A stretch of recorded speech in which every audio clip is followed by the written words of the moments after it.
ایک اس کے دوست نے اس کو ایک نصیحت کی، کہا بادشاہ تم بڑے ہو لیکن یاد رکھنا 8 دنوں کے بعد ایک دن علماء کی مجلس میں بیٹھ جایا کرو، تیری بادشاہی کو کوئی ہاتھ نہیں لگائے۔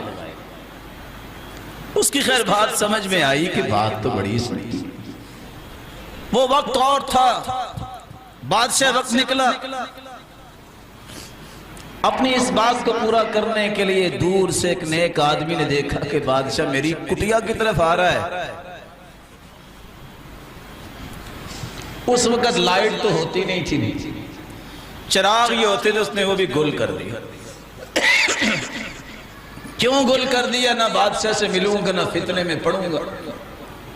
آج تو ہوتا ہے نا، میری بس فوٹو ایک آ جائے، میری ایک پکچر آ جائے جو پھر میں فیس بک پہ اور پتہ نہیں کہاں کہاں چڑھا کے شاید اس طرح ہی عزت بن جائے۔ ہارون الرشید نے جب دیکھا اندھیرا ہو گیا ہے، سنا تھا بندہ بڑا نیک ہے، اس نے ڈھونڈتے ڈھونڈتے اس کے ہاتھ پہ ہاتھ جا لگا۔ اس عالم ربانی نے کہا کاش ان ملائم ہاتھوں کو کہیں آگ نہ چھو جائے۔ یہ کلمات سننے تھے کہ ہارون الرشید رونے لگ گیا۔ پھر اس نے معمول بنا لیا، امام مالک رحمت اللہ علیہ درس دیا کرتے تھے، انہوں نے آ جانا مسجد میں، ہماری ساتھ ہے، چیئر رکھی، 2 منٹ چیئر پہ بیٹھے بادشاہ تھے۔ اتفاق سے مسئلہ بیان ہو رہا تھا کہ جو اپنے آپ کو لوگوں سے افضل سمجھتا ہے، لوگوں کو حقیر جانتا ہے، یہ ہے تکبر، اور جس کے دل میں معمولی سا بھی تکبر ہوا وہ جنت نہیں جائے گا۔ آرام سے کرسی پیچھے کر دی، نیچے بیٹھے۔ اور امام مالک بہت چھوٹے تھے جب اللہ تعالیٰ نے ان کو سمجھ دی اور پڑھانے بیٹھے۔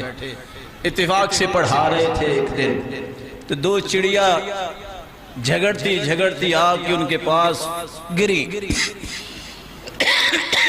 امام مالک نے اپنی ٹوپی اتار کے ان کے اوپر رکھ دی تاکہ طلباء بھی ادھر نہ دیکھے، پڑھائی جاری رکھے۔ کوئی بیٹھا ہوتا وہاں، وہ کہتا ہے الصبی صبیا ولو کان نبیا، اس کو استاد مانے بیٹھے، بچہ بچہ ہی ہوتا ہے خواہ نبی بن گیا۔ امام مالک نے کوئی جواب نہیں دیا، آرام سے ٹوپی اٹھائی، دوبارہ اپنے سر پہ رکھی، چڑیا اڑ گئی، اور ساتھ یہ کہا النبی نبی ولو کان صبیا، نبی نبی ہوتا ہے بس اوقات بچپن میں نبی ہوتا ہے، جیسے حضرت عیسیٰ نے کہا تھا کہ اللہ نے مجھے نبی بنایا۔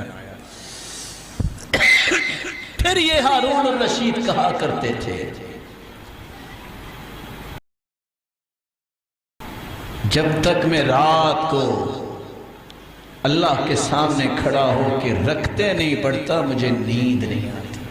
اور بعض نے تو یہ نقل کیا کہ وہ کہتے تھے میں جب تک سحور رکھتے نہیں پڑھ لیتا مجھے نیند نہیں آتی۔